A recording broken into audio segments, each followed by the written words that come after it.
నీ కొందనాలు స్థితులు స్తోత్రాలయ్యా. నీ కృప కాపుదలను ఇక్కడ కూర్చున్న ప్రతి ఒక్క బిడ్డకు దయచేసి సమస్త ఘనత మహిమ ప్రభావాలు పొందుకోమని యేసుక్రీస్తు పరిశుద్ధ నామమున అడుగుచున్నాను తండ్రి. రెండు మాటలు చదివి నేను ముగిస్తాను. కొరింథీయులకు రాసినటువంటి పత్రికలో లేదంటే మత్తయి సువార్త 20వ అధ్యాయము 20వ వచనంలో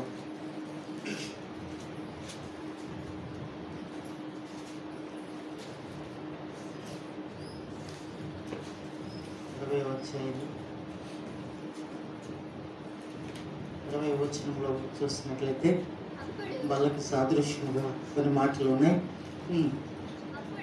అప్పుడు జెబెదయి కుమారుల తల్లి తన కుమారులతో ఆయన యొద్దకు వచ్చి నమస్కారము చేసి ఒక మనవి చేయబోయగా, నీవేమి కోరుచున్నావని ఆయన అడిగెను. అందుకామె, నీ రాజ్యమందు ఈ నా ఇద్దరి కుమారులలో ఒకడు నీ కుడి వైపునకును ఒకడు నీ ఎడమ వైపును కూర్చుండ సెలవీయమని ఆయనతో అన్నదట. ఏంటట? ఆడ ఉన్నటువంటి జెబెదయి అనే కుమారుల యొక్క తల్లి అట దేవుని యేసుక్రీస్తు ప్రభువారి యొద్దకు వచ్చి ఏం చెప్తుందంటే, నీ రాజ్యములో నా ఇద్దరు కుమారులు అటొకలను ఇటొకలను కూర్చునే భాగ్యాన్ని ఇవ్వు అని అడుగుతుంటే ఆయన ఒక అద్భుతమైన ఒక మాట చెప్తూ ఉంటాడు. ఏమని కింద వచ్చిన చదువుదాం. అందుకు యేసు, మీరు ఏం అడుగుచున్నారో అది మీకు తెలియదు. ఎందుకని? అక్కడ దాకా వెళ్ళాలంటే ఇక్కడ ఎన్నో శ్రమలు అనుభవించాలి. అవునా? శ్రమలు లేకుండా కష్టాలు లేకుండా దేవుని కుడిపార్శ్వంలో కూర్చోవాలని ఆశపడితే అదంట కుదరని పని అని ఆయన చెప్తున్నాడు. ఆయన అంటూ ఉన్నాడు ఏమని? అందుకు యేసు, మీరేం అడుగుతున్నారో అది మీకు తెలియదు. ఎందుకంట నేను త్రాగబోవు గిన్నెలోనిది మీరు త్రాగగలరా? చూసారా ఎంత అద్భుతమైనటువంటి మాట ఇది. నేను చేయబోతున్నటువంటి ఒక గొప్ప కార్యం ఉన్నది. అది నా తండ్రి చిత్త ప్రకారం నేను ఈ లోకానికి వచ్చాను. నేను ఒక ప్రణాళిక కలిగి నన్ను ఈ లోకానికి నా తండ్రికి కొన్ని కార్యాల నిమిత్తం నన్ను పంపి ఉన్నాడు. కనుక ఈ కార్యాలన్నీ నేను నెరవేర్చాలి. ఈ కార్యాలన్నిటిని నేను నెరవేర్చగలిగే శక్తి తండ్రి నాకు ఇచ్చాడు. మరి మీరు అక్కడ కూర్చోవాలంటే మీరు కూడా కొన్ని కార్యాలు చేయాలి. అవునా? ఈ లోకంలో బ్రతికి ఉన్నప్పుడు మీరు కొన్ని కార్యాలను చేయాలి. ఏంటట ఆయన చెప్తున్న మాట? నేను త్రాగబోవున్నది, చదువు మాట, నేను త్రాగబోవు గిన్నెలోనిది మీరు త్రాగగలరా? అద్భుతమైనటువంటి ఒక క్వశ్చన్, ఒక ప్రశ్న వేస్తూ ఉన్నాడు. దేవుని దగ్గర కూర్చోవడం అంటే, దేవునితో పాటు నడవడం అంటే, దేవుని కుడిపార్శ్వంలో కూర్చోగలగాలంటే అది సులువైనటువంటిది ప్రక్రియ కాదు అని చెప్పకనే ఆయన చెప్తున్న మాట. ఏ గిన్నె ఇది? ఒకసారి చూద్దాం ఆ మాటలు. ఏ గిన్నె ఏంటి చూద్దాం. 26వ అధ్యాయంలో ఒక చక్కని మాట ఉంది. 26:38 వచనం ఒకసారి మనం చూద్దాం. ఈ గిన్నె ఏంటి? ఆయన ఏం తాగబోతున్నాడు? దానిని మనకి ఎలాగ ఇవ్వబోతూ ఉన్నాడు? మీరు తాగగలరా అని అడుగుతున్నాడు. నిజంగా మనం తాగగలమా? చెప్పాలి. చేయగలమా? అలాంటి కార్యాలు, అలాంటి పనులు మనం చేయగలమా? 26వ అధ్యాయం 38వ వచనంలో చూద్దాం. అప్పుడు యేసు మరణమగునంతగా, అది ఆయనకున్నటువంటి, ఆయన ముందు ఉన్నటువంటి గిన్నె. అవునా కదా? ఆ పై వచనంలో కూడా ఒకసారి మనము చూస్తే, ఒకసారి చదువు మా మాటలు. అంతట యేసు వానితో కూడా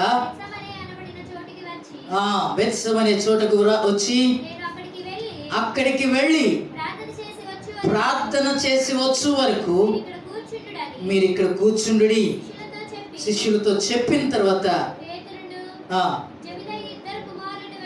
ఇప్పుడు ఎవరున్నారు ఆయన పక్కన? చెప్పాలి. ఇప్పుడు ఎవరి కుమారులు ఉన్నారు అక్కడ? 20వ అధ్యాయంలోనేమో ఆమె తల్లి అడిగింది ఏమని? ఇదిగో ప్రభువా, నీ కుడి పార్శ్వంలో నా ఇద్దరు కుమారులు కూర్చునే భాగ్యాన్ని నాకు అనుగ్రహించమంటే ఆయన అడిగాడు ఏమని? నేను త్రాగే గిన్నెలోనిది మీరు తాగగలరా అని అడిగి 26వ అధ్యాయంలోకి వచ్చేసరికి ఆ కుమారులు వెంట వచ్చినట్టుగా చూస్తున్నాం. ఎవరెవరంట? పేతురును జెబెదయి ఇద్దరి కుమారులను వెంట పెట్టుకొని వచ్చి చింతాక్రాంతుడగుటకును మొదలు పెట్టాడట. చూసారా, అది ఆయన ముందు ఉన్నటువంటి గిన్నె. 26వ వచనంలో ఒకసారి చూద్దాం.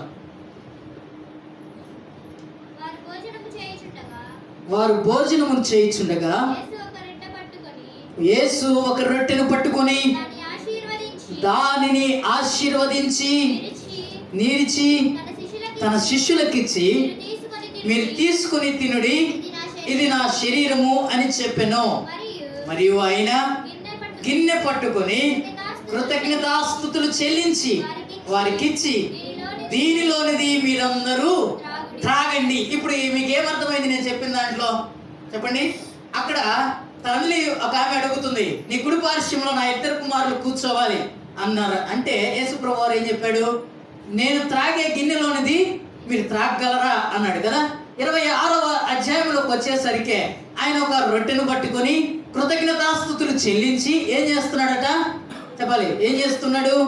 విరిచి తన శిష్యులకి ఇచ్చి, మీరు తీసుకొని తినుడి.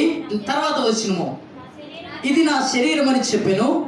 మరియు ఆయన గిన్నె పట్టుకొని కృతజ్ఞతాస్తుతులు చెల్లించి వారికిచ్చి, దీనిలోనిది మీరందరూ త్రాగుడి. ఇప్పుడు మీకేమర్థమైందమ్మా? నేను 2 భావాలు చెప్పాను, 2 సందర్భాలు చెప్పాను.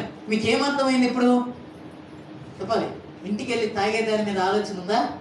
తినేదాని మీద ఆలోచన ఉందా? ఈ గిన్నె వేరు, ఆ గిన్నె వేరు కదా. ఈ గిన్నె దేవునికి సాదృశ్యంగా ఉంది. నేను త్రాగే గిన్నెలోనిది మీరు తాగుతారంటే తినడం కాదు, రొట్టెలు తిని అవి తాగడం కాదు. ఆయన నేర్పిస్తున్నటువంటి ఆ యొక్క శిష్యులకి ఏంటంట? ఈ గిన్నె దేనితో నింపబడిందంట? ఆయన ప్రార్థన చేస్తూ ఒక మాట అంటాడు, ఈ చిత్తం అయితే ఈ గిన్నె నా యొద్ద నుంచి. ఎందుకన్నాడు ఈ మాట? గిన్నె ఉంది, తినొచ్చుగా, తాగొచ్చుగా. కాబట్టి మనకేమర్థమవుతుందంటే అది భౌతిక సంబంధమైనటువంటి గిన్నె కాదు. అర్థమైందా? ఇది ఏ సంబంధమైనటువంటి గిన్నె?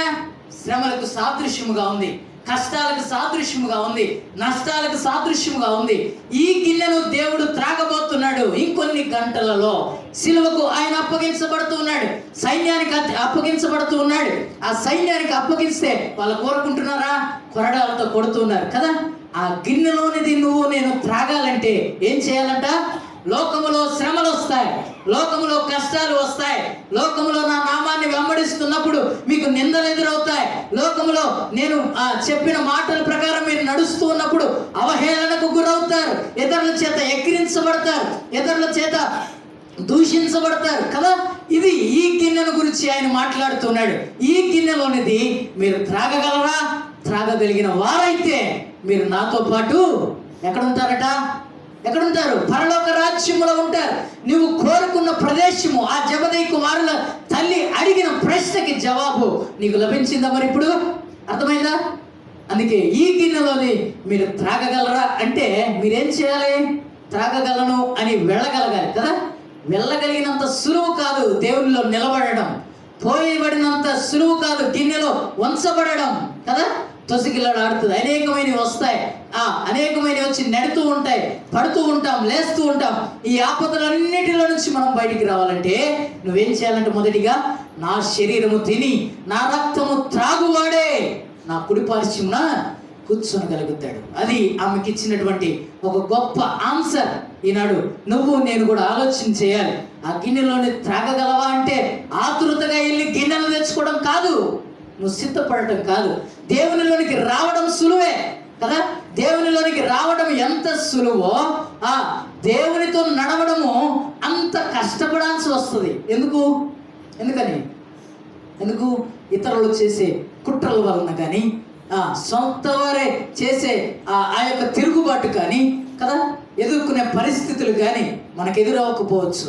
అన్యుల ఇళ్లలో నుంచి దేవుని కొరకు నిలబడిన వారు అనేకమైనటువంటి శ్రమలు అనుభవిస్తూ ఉంటారు, అనేకమైన కష్టాలను ఎదుర్కొనవలసి వస్తారు, వారు ఇరుకులు ఇబ్బందులు ఎదుర్కొనవలసి వస్తారు. ఆలోచన చేయండి, మనకైతే అలాంటి పరిస్థితి లేదు. కానీ మరి ఎందుకు దేవునిలో నిలబడలేకపోతున్నాం?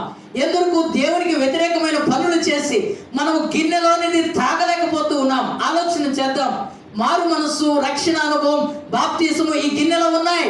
ఈ గిన్నెలో అవి రక్తముతో సమ్మేళనం చేయబడి ఉన్నాయి. అందుకే దేవుడు అడుగుతున్నటువంటి ప్రశ్న ఈ మధ్యాహ్న కాల సమయంలో, ఈ గిన్నెలోనిది నువ్వు నేను త్రాగగలమా? ఆలోచన చేయండి. త్రాగాలంటే ఏం చేయాలట? త్రాగాలంటే ఏం చేయాలి? దేవుని కోసము నిలబడడం నేర్చుకోవాలి. యథార్థ స్వభావం కలిగి జీవించడం నేర్చుకోవాలి. అందుకే 1 కొరింథీ పత్రికలో మనం ఇందాక చదువుకున్నట్లుగానే, నా శరీరము తిని నా రక్తము త్రాగువాడు నిత్య జీవము గలవాడు. ఆయన ఒక పాత్రను ఎత్తుకున్నాడు కదా. ఆ పాత్ర రక్షణ పాత్ర. ఆ పాత్ర సిలువను గూర్చినటువంటి పాత్ర. ఆ పాత్రలో నింపబడిన దానిని నువ్వు స్వీకరించాలంటే యోగ్యమైనటువంటి మనిషిగా, యోగ్యమైనటువంటి నరునిగా, పరిపూర్ణమైనటువంటి సౌందర్యము కలిగినటువంటి దానిగా ఉంటే నువ్వు అంతఃపురములో ఇవ్వబడి ఆ గిన్నెలో ఆ గోపురస తైలములో నువ్వు పాలివాళ్ళు అవుతావు. జాగ్రత్త. మనము అనుభవించవలసినటువంటి ప్రశ్న ఈరోజు నువ్వు నేను ఒక ప్రశ్న వేసుకోవాలి. నేను తాగగలుగుతున్నాను ఆ గిన్నెలోనిది? నేను త్రాగగలుగుతున్నానా ఆ గిన్నెలోనిది? ఎందుకని? ఆయన గొప్ప సమాధానం ఇక్కడ ఉంది. ఏంటట? చదువుదాం మరొకసారి.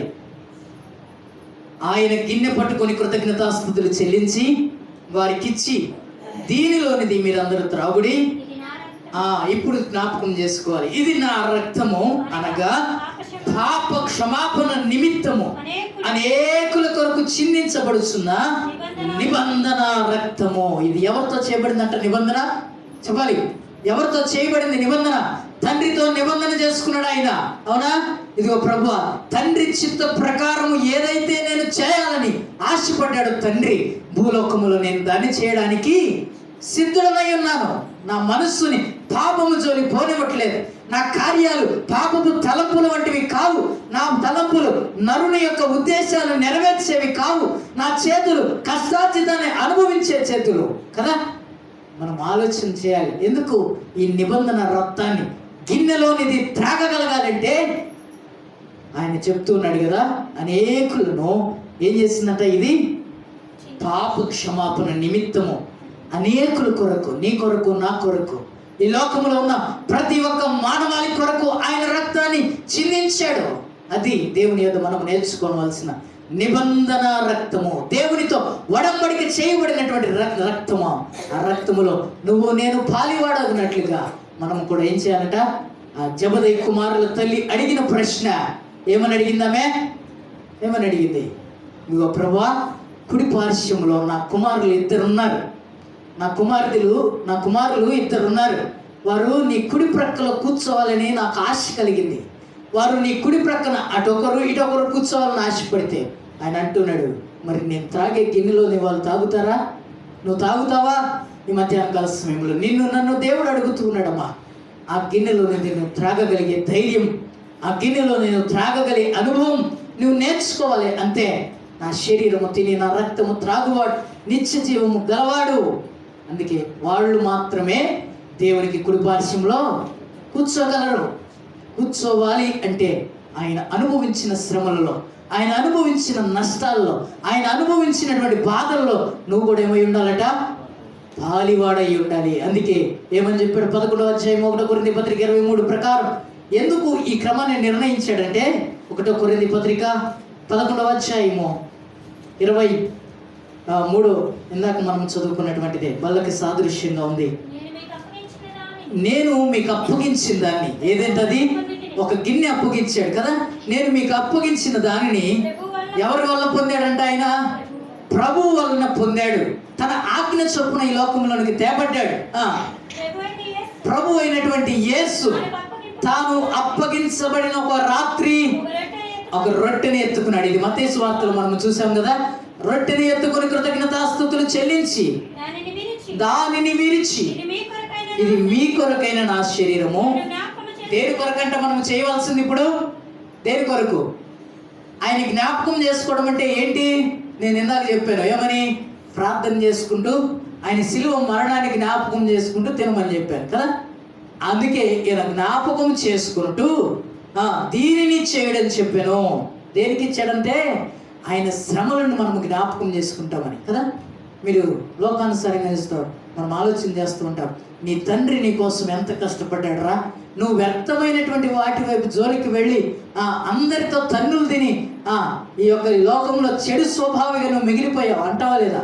నీ కోసం ఎంత త్యాగం చేశాడు నీ తండ్రి, కష్టపడ్డాడు, ఎన్నో పనులకు వెళ్ళి నేను పోషించాడు అంటారా లేదా? అందుకే ఆయన సిలువ మరణాన్ని జ్ఞాపకం చేసుకుంటేనట నీలో మార్పు వస్తుంది. నీ హృదయంలో తలపోసుకుంటూ ఉండాలి, ఇదిగో నా కొరకే కదా ప్రభువా ఈ శిక్షను నువ్వు అనుభవించింది. నువ్వు చూడలేకపోవచ్చు, మనం చూడలేకపోవచ్చు, వాక్యాన్ని చదువుతుంటే మనకు అర్థమైపోవాలి. ఆయన కొట్టువానికి తన శరీరాన్ని అప్పగించాడు, పెరుకు వారికి తన చెంపలను అప్పగించాడు, ఉమ్మివేయి వారికి తన ముఖమును ఆయన దాచుకోలా. నీ కోసం అంత శ్రమ పడ్డాడు, అంత అవమానాన్ని పొందాడు. నువ్వేం చేయాలి మరి? దానికోసము ఆశపడితే ఉంది, ఆశ అయితే ఉంది. ఏమని? ఆయన కుడి పార్శ్వంలో కూర్చోవాలని, ఆయన అంతఃపురంలోనికి వెళ్ళాలని, పరలోక రాజ్యంలోనికి ప్రవేశించాలని ఆశ అయితే ఉంది. కానీ మరి ఆయన తాగిన గిన్నెలోనిది నువ్వు నేను తాగగలమా? ఆయన అనుభవించిన శ్రమలలో నువ్వు నేను పాలివాడవగలమా? ఇదిగో ఏ శ్రమలు, ఏ నిందలు నువ్వు అనుభవించిన దానికంటే ఆనాడే ఆయన అనుభవించాడు అనుకోవడానికి వీల్లేదు. నాకైనా ఈ శ్రమలు, నాకైనా కష్టాలు, నాకైనా ఈ అవమానాలు, నాకైనా ఈ నిందలు, నాకైనా ఈ ఆర్థిక పరమైనటువంటి స్థితిగతులు అనుకోవడానికి అవకాశం లేదు. ఎందుకంటే నువ్వు చేయాల్సిందంత ఈ లోకంలో నువ్వు పుట్టక మునిపే, ఈ భూమి మీదకి నువ్వు రాక మునిపే 2023 సంవత్సరముల క్రితమే ఆయన నీ కోసము అనుభవించాడు. యెరూషలేము వీధుల్లో నీకోసం ఈడవబడ్డాడు, నీకోసం నష్టపోయాడు. తన యొక్క ముఖమును ఆయన దాచుకోలేదంట. ఏం చేశాడట? తనకున్న సారూప్యతను, తనకున్న సౌందర్యాన్ని, తనకున్నటువంటి ఆ యొక్క సొగసును ఆయన కోల్పోయాడమ్మా. బొచ్చు కత్తిరించు వాని ఎదుట గొర్రె పిల్ల ఎలాగైతే మౌనముగా ఉంటుందో ఆ విధముగా ఆయన ఉండిపోయాడు. కొరడా దెబ్బలు ఈడుస్తూ ఉన్నారు ఆయన వీధులలో, నెట్టబడుతూ ఉన్నాడు, కొట్టబడుతూ ఉన్నాడు, అనేకుల చేత నిందలు మోపబడుతున్నాడు. ఆఖరికి తనతో పాటు సిలువ వేయబడిన దొంగ కూడా అంటున్నాడు కదా, నువ్వు నిజముగా దేవుని కుమారుడు అయితే, నువ్వు నిజముగా దేవుని కుమారుడు అయితే ఇదిగో నిన్ను నువ్వు రక్షించుకొని నన్ను నువ్వు రక్షించు అంటున్నాడు కదా. అందుకే ఆయన ఏమన్నాడు? గొప్ప మాట అన్నాడు. ఏమని? వీరేం చేయించున్నారు, వీరు ఎరుగరు. ఇది తండ్రి చిత్త ప్రకారము ఇవ్వబడినటువంటి ఆజ్ఞ. మీకు విషయం తెలుసా? ఆయన సిలువ మరణాన్ని అనుభవిస్తున్న సమయంలో ఆయన ప్రక్కలో ఒక బల్లెపు పోటు పొడిసిన తర్వాత ఒక సైన్యాధికారి రక్షణలోనికి వచ్చాడు. వీలైతే సాధ్యమైతే నేను దాన్ని మీకు వివరించడానికి ప్రయత్నం చేస్తాను. ఏం చేశాడో తెలుసా? అక్కడ ఉన్నటువంటి పరిస్థితులన్నిటిని గమనించి ఆయన అంటున్నటువంటి మాట, ఇతడు నిజముగా చెప్పాలి, ఇతడు నిజముగా దైవ కుమారుడే, ఇతడు నిజముగా దేవుని యొక్క కుమారుడే. చూసావా? ఆయన సిలువ మరణాన్ని చూసిన వ్యక్తిలో మార్పు వచ్చింది. కానీ మరి నీ జీవితం, నా జీవితం ఎలాగుంది? ఆయన అడుగుతున్నాడు ఈ మధ్యాహ్న కాల సమయంలో, నేను త్రాగిన గిన్నెలోనిది మీరు తాగలరా? పేరుకు మాత్రం క్రైస్తవులుగా ఉంటే సరిపోదు, ఆచార రీతిగా క్రైస్తవుడు అయితే సరిపోదు, నామకార్థకరముగా బైబిల్ను తీసుకొని వెళ్తే సరిపోదు. ఏం చేయాలట? ఏం చేయాలి? ఆయన గిన్నెలోనిది నువ్వు నేను తాగడానికి ఇష్టపడాలి, స్వీకరించడానికి ఇష్టపడాలి. అందుకే దేవుడు అంటూ ఉన్నాడు ఈ మధ్యాహ్న కాల సమయంలో, నన్ను అడుగుతున్నాడు ఒక క్వశ్చన్. మరి ఆయన గిన్నెలోనిది త్రాగాలి, నీ ఆశ అయితే ఉంది, ఒక ఆశ అయితే ఉంది దేవునితో కూర్చోవాలని, ఆయన కుడి పార్శ్వంలో ఉండాలని, పరలోకంలో ఉన్న ఆ వైభోగాన్ని అనుభవించాలని ఆశ అయితే ఉంది, నరకముల నుంచి తప్పించుకోవాలని ఆశ అయితే ఉంది. మరి ఆ ఆశకు కలిగినటువంటి చర్య ఏమిటో, ఆశకు తగినట్టుగా నీ జీవితాన్ని ఎలాగ మలుచుకోవాలో దేవుడు అడుగుతున్నాడు జబదయి కుమారుల తల్లిని. ఏమని అడుగుతున్నాడు? ఈ గిన్నెలోనిది నేను త్రాగిలేదు, గిన్నెలోనిది నేను త్రాగబోవున గిన్నెలోనిది మీరు త్రాగగలరా? మధ్యాహ్న కాల సమయంలో. అందుకే దానిని ఒక జ్ఞాపకార్థముగా మనకి అందించాడు కదా. ఏమంటున్నాడు? నేను వచ్చు పర్యంతము ఏం చేయాలంట? నన్ను జ్ఞాపకము చేసుకుంటకి. అది మనం ఎక్కడికో ఏదో చేయాలని కాదు, దేవునిని జ్ఞాపకం చేసుకుంటూ ఆయన సిలువ మరణాన్ని జ్ఞాపకం చేసుకుంటూ దానికి సాదృశ్యముగా ఉన్నటువంటి ఆయన శరీరాన్ని, ఆయన రక్తాన్ని మనము త్రాగుతూ ఉన్నాం. ఎందుకంటే మనం అనుభవించవలసిన శ్రమ, మనం అనుభవించవలసిన కష్టము ఆయన అనుభవించి మనకు ఒక స్వాస్యాన్ని మనకి ఇచ్చాడు. దాన్ని జ్ఞాపకం చేసుకుంటే చాలు. నువ్వేమి చెయ్యమన్నట్లా, ఇప్పుడు వెళ్ళి కొరడా దెబ్బలు తినమన్నట్లా, లేదంటే సిలువ ఎక్కి సిలువ వేయించుకోమని చెప్పట్లా. ఆయన ఏం చేయమంటున్నాడు? ఆయన ఎలాగైతే అనుభవించాడో, ఎలాగైతే ఆ శిక్ష అంతా భరించాడో, దానిని మీరు దీని ద్వారా జ్ఞాపకం చేసుకుంటే చాలు, ఆయన కుడి పార్శ్వంలోనికి వెళతాం. జాగ్రత్త, తల్లో వచ్చి కళ్ళు మూసుకుందాం. నేను ముగిస్తూ ఉన్నాను ఈ మాటలు. ఎందరైతే దేవుని యొక్క శ్రమలలో పాలివారు అవుతారో, ఆయన పాత్రలో త్రాగుతారో, నిత్య జీవానికి వారసులు అవుతారు. ఇంకా రక్షణ అనుభవంలోనికి రాలేనటువంటి వారు, బాప్తిసం తీసుకునేటువంటి వారు జ్ఞాపకం చేస్తూ ఉన్నాను ఈ మాటలు. నువ్వు దేవుని కుడిపార్శ్వంలో కూర్చోవాలంటే ఆయన శరీరాన్ని, రక్తాన్ని, ఆయన గిన్నెలోని నువ్వు త్రాగువాడై ఉండాలి అని జ్ఞాపకం చేస్తున్నాడు. తలలో ఉంచి కళ్ళు మూసుకుందాం. పరిశుద్ధుడా, ప్రేమ కలిగిన తండ్రి, నీకు స్తోత్రాలు దేవా. ఇంతవరకు నీ కృపలో మమ్మల్ని కూర్చుండబెట్టి నీ రాజ్య వ్యాప్తిలో మమ్మల్ని ఉంచినందుకై నీకు స్తోత్రాలు చెల్లిస్తూ ఉన్నాం.